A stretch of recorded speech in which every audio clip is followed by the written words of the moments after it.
কত টাকা বিক্রি হলো জানতে চাচ্ছি। 92,000 টাকা হযরতপুর হাট থেকে দেখেন 92,000 টাকা। কত নিল ভাই? কত নিল?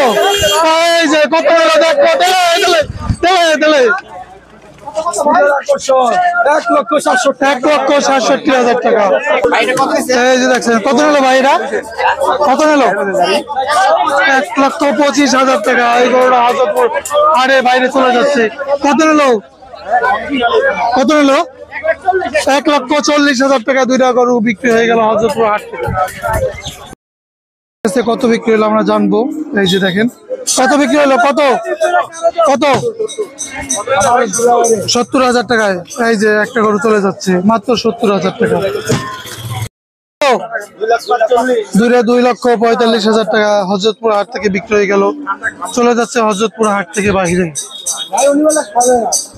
কত নিল? 2,18,000 টাকা গরুটা বিক্রি হয়ে গেল, মাত্র 2,18,000 গরু যাচ্ছে। দেখি কত নিছে। কত নিল ভাই? কত নিল মামা? চারটে কত নিছে? 4,70,000 টাকা চারটে গরু বিক্রি হয়ে গেল। এই যে দেখেন 4,70,000 টাকা। দেখি গরু আসতেছে কত টাকা বিক্রি হইলো গাবতলী হযরতপুর হাট থেকে। কত নিল এটা? কত নিছে? 2,70,000 টাকা। দুইটা গরু বিক্রি হয়ে গেল হযরতপুর হাট থেকে। কত নিল মামা? 2,80,000 টাকা।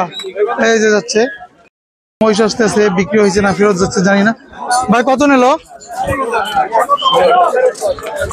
কত নিল কাকা? ফেরত যাচ্ছে হাট থেকে, বেচা কিনা কম, ফেরত নিয়ে যাচ্ছে হযরতপুর হাট থেকে। হযরতপুর হাট থেকে আমরা জানবো কত নিল কাকা। ফেরত যাচ্ছে, এটা বেচা কিনা নাই নাকি? ফেরত যাচ্ছে, কাস্টমার নেই।